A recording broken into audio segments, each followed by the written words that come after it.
बेइंतहा महंगाई होश उड़ा देने वाला वाकया।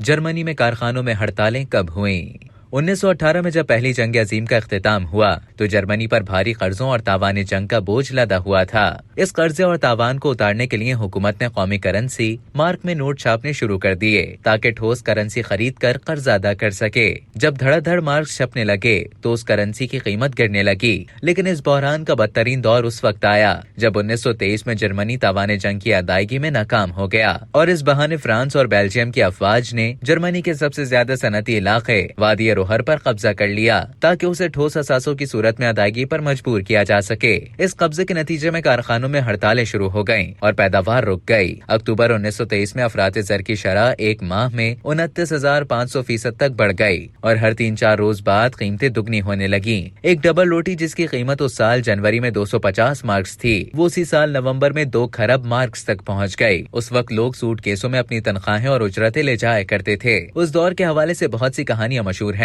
मसलन एक शख्स मार्क से भरा अपना सूटकेस कहीं छोड़कर किसी काम से गया और जब वापस आया तो सूटकेस की सारी रकम सड़क पर पड़ी थी। अलबत्ता सूटकेस चोर ले जा चुका था। एक और वाकया ये बताया जाता है कि एक बाप जूते खरीदने के लिए बर्लिन रवाना हुआ, लेकिन जब वो वहाँ पहुंचा तो मालूम हुआ कि उसके पास जो रकम है वो उससे सिर्फ 1 कप कॉफी खरीद सकता है और बकिया रकम उसे घर वापसी के किराए की अदायगी के लिए दरकार होगी। उसी साल हुकूमत ने एक नई करेंसी रेंटन मार्क मुतारिफ कराई जिसकी कदर मुस्तहकम करने के लिए ज़राई जमीनें गिरवी रखवाई गयी थी। इसके बाद कीमतों में इस्तेहकाम आया और जर्मनी को कर्जे फराहम करने वाले इदारों ने कर्जों की नई शराइत तय करने से इत्तेफाक किया।